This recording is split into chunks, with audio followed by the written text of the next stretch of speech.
হরে কৃষ্ণ বন্ধুরা, পল্লবী শর্টকাট রান্নায় সবাইকে স্বাগত জানিয়ে আজকে একটা নতুন রেসিপি নিয়ে চলে এসেছি বন্ধুরা। দেখ, বাঁধাকপি খুব সুন্দর করে কুচি করে কেটে নিয়েছি।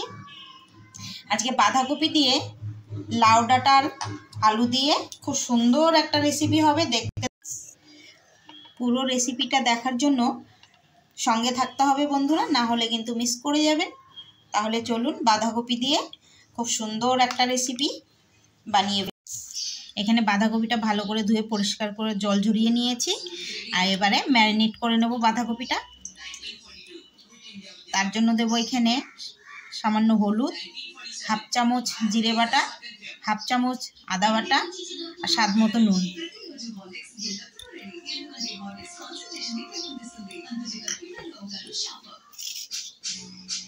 দেব ধনেপাতা কুচি, কাঁচা লঙ্কা কুচি।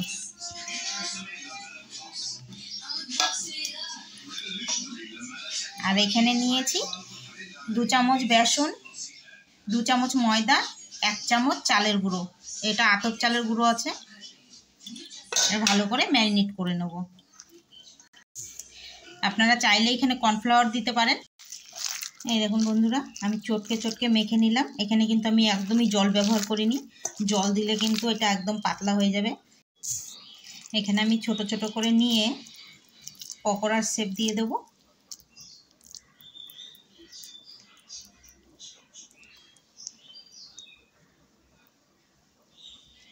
এরকম করে পকোড়ার শেপ দিয়ে আমি সবগুলো বানিয়ে নেব। দেখুন, সবগুলো এরকম করে পকোড়ার মতো শেপ দিয়ে নিয়েছি। এবারে এগুলোকে ভেজে নেব।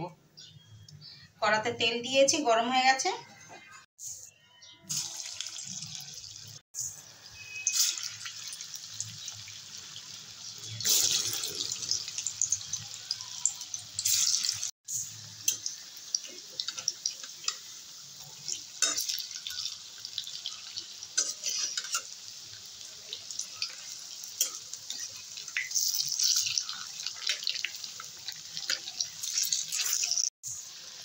পকোড়াগুলো কিন্তু খুব হাই ফ্লেমে ভাজা যাবে না, লো টু মিডিয়ামে ভাজতে হবে, না হলে কিন্তু পুরোটাই একদম ওপরে লাল হবে, ভেতরে ভাজাটা ঠিক হবে না।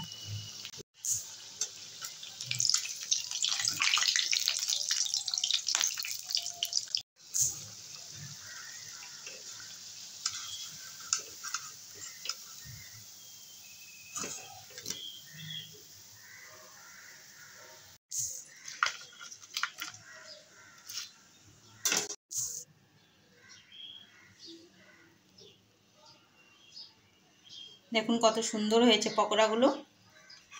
আপনারা চাইলে এটা সন্ধেবেলা নাস্তা চায়ের সঙ্গেও খেতে পারেন বা গরম ভাতেও এরকম খেতে পারেন। নিয়েছি আর 2 চামচের মতো তেল রেখেছি। আলুটাকে একটু আমি সেদ্ধ করে নিয়েছি। এবারে আলুটা ভেজে দেবো।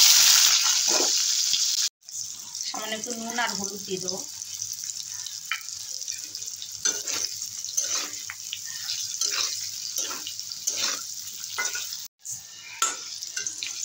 আলুগুলো ভাজা হয়ে গেছে, তুলে নেব।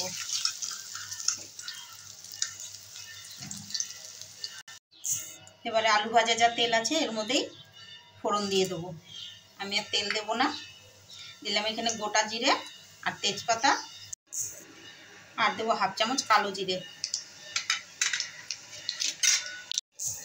এবারে লাউ ডাঁটাগুলো দিয়ে দেবো।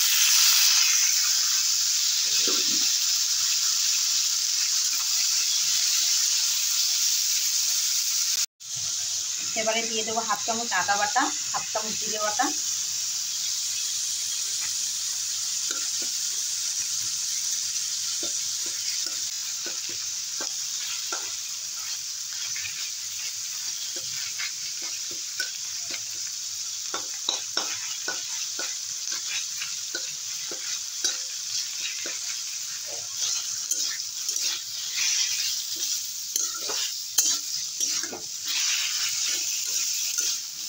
আমি মাঝখানে একটু নেড়ে চেড়ে নিলাম, কাঁচা গন্ধটা বেরিয়ে গেল।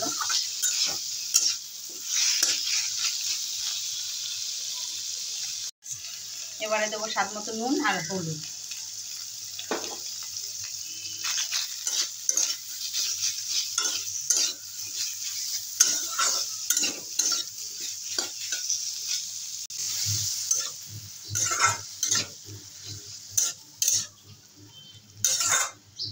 জিরে আদার কাঁচা গন্ধটা একটু বেরিয়ে যাবে।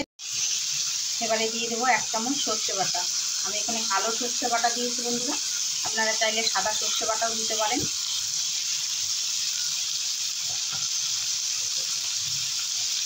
এখানে 3টে কাঁচা লঙ্কা বেটে দিয়েছি।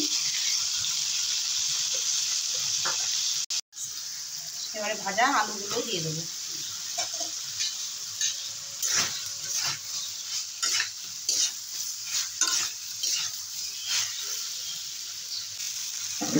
এবারে ঝোল দিয়ে দেবো।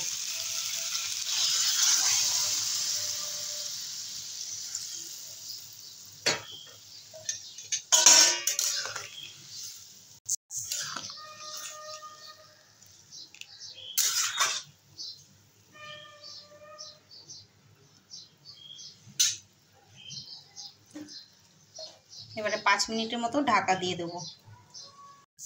গ্যাসের ফ্লেমটা মিডিয়াম টু লোতে রাখবো। 2 মিনিট পরে আমি ঢাকনাটা খুলে দিচ্ছি। এখানে আমি দিয়ে দেবো একটা টমেটো কুচি, 3-4টে কাঁচা লঙ্কা কুচি, চিড়ে দিয়েছি বন্ধুরা, কুচি না।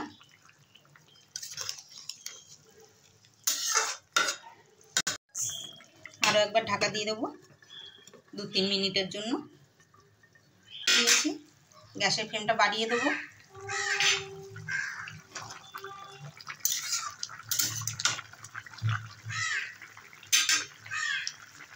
এবারে দেবো 1 চামচ পোস্ত বাটা।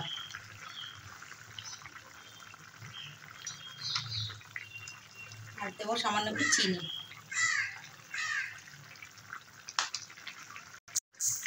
এবারে দিয়ে দেবো ভেজে রাখা বড়াগুলো।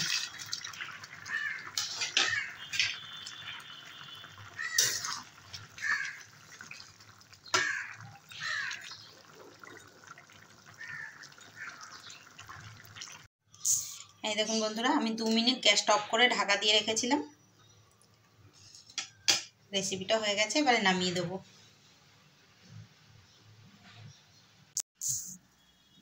এই দেখুন বন্ধুরা, বাঁধাকপি দিয়ে লাউ ডাঁটার রেসিপি। আমার মনে হয় আগে কোনো দিন এরকম একটা রেসিপি, এত সুন্দর রেসিপি কখন। দেখুন বন্ধুরা, বাঁধাকপি দিয়ে লাউ ডাঁটার রেসিপি রেডি হয়ে গেছে। আগে বোধহয় কোনো দিন এরকম রেসিপি কোথাও দেখেননি বন্ধুরা। এটা আমি গ্যারান্টি দিয়ে বলতে পারি, কেউ এখনও রান্না করে এরকম করে খাননি। আমি বলছি আপনারা এরকম করে একদিন রান্না করে খেয়ে দেখুন ঘরে। আপনাদের আশা করছি সবারই ভালো লাগবে এই রেসিপিটা। আজকে নিরামিষ দিন, আর নিরামিষ দিন এত সুন্দর একটা রেসিপি দারুণ হবে খেতে। একদম নতুন ধরনের রেসিপি বন্ধুরা, দেখতেও যত সুন্দর খেতেও তত সুন্দর। একবার হলেও ঘরে ট্রাই করে দেখুন। আমার মতো এরকম বাঁধাকপি দিয়ে লাউ ডাঁটার রেসিপি কোন কোন বন্ধুরা খেয়েছেন কমেন্ট করে জানাবেন। আর রেসিপিটি ভালো লেগে থাকলে চ্যানেলটিকে সাবস্ক্রাইব করে বেল আইকনটি বাজিয়ে অন করে রাখবেন। এরকমই সুন্দর সুন্দর রেসিপি আপনাদের কাছে পৌঁছে যাবে পল্লবী শর্টকাট রান্না। লাউ ডাঁটা দিয়ে বাঁধাকপির মহারানী রেসিপি। আপনারা কেউ বোধহয় এরকম রেসিপি এখনও রান্না করে খেয়ে দেখেননি। আমি বলছি বন্ধুরা, দেখুন কত সুন্দর হয়েছে,